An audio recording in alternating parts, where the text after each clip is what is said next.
Pada kesempatan kali ini akan dibahas tentang penyelidikan dan penyidikan sebagai salah satu materi penting dalam mata kuliah hukum acara pidana.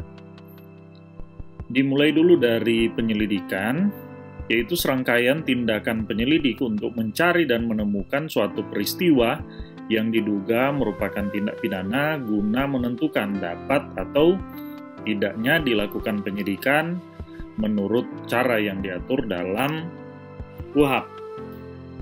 Penyelidikan merupakan tahap pertama dalam upaya mencari kebenaran.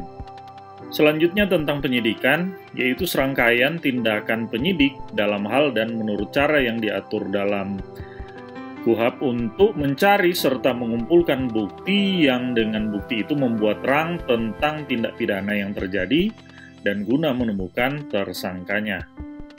Penyidikan dalam bahasa Belanda disebut sporing dan investigation dalam bahasa Inggris sebagai pemeriksaan permulaan oleh pejabat-pejabat yang untuk itu ditunjuk oleh undang-undang segera setelah mereka dengan jalan apapun mendengar kabar yang sekedar beralasan bahwa ada terjadi sesuatu pelanggaran hukum.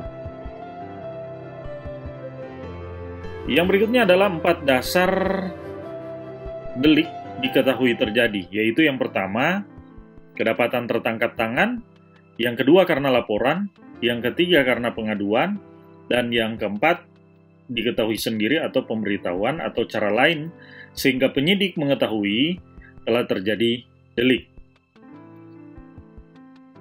Cakupan pengertian tertangkap tangan, yaitu yang pertama, waktu sedang melakukan tindak pidana, yang kedua, segera sesudah beberapa saat dilakukannya tindak pidana, yang ketiga, sesaat kemudian diserukan oleh khalayak ramai sebagai pelaku tindak pidana, dan yang keempat adalah sesaat kemudian ditemukan padanya benda yang diduga telah dipergunakan untuk melakukan tindak pidana.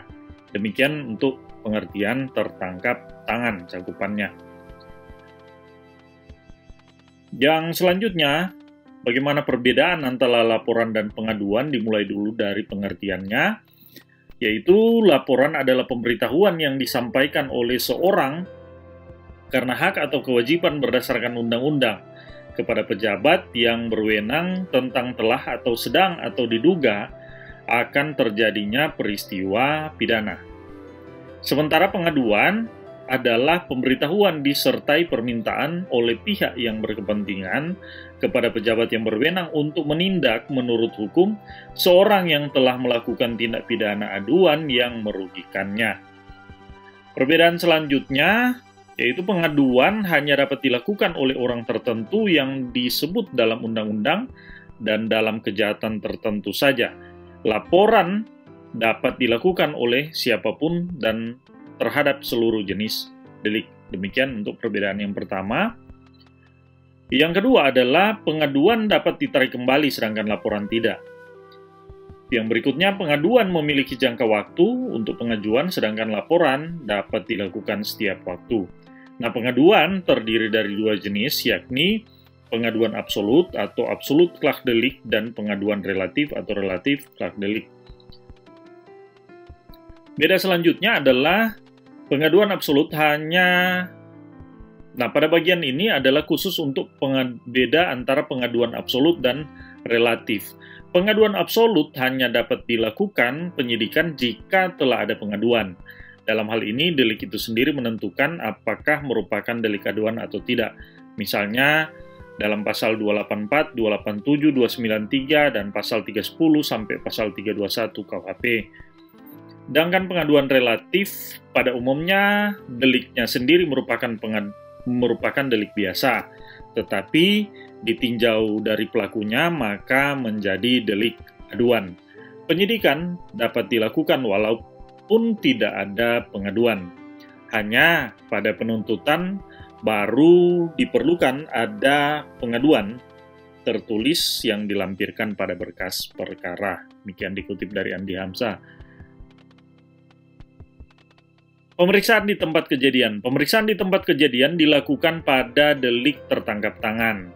Kecuali dalam hal tertangkap tangan, penyidik tidak diperkenankan memasuki ruang sidang di mana sedang berlangsung sidang MPR, DPR, atau DPRD, tempat di mana sedang berlangsung ibadah atau upacara keagamaan, ruang di mana sedang berlangsung sidang pengadilan. Pasal 7 angka 1 huruf B disebutkan bahwa penyidik mempunyai wewenang melakukan tindakan pertama pada saat di tempat kejadian. Penyidik pada waktu melakukan pemeriksaan sedapat mungkin tidak mengubah merusak keadaan di tempat kejadian agar bukti-bukti tidak hilang dan menjadi kabur.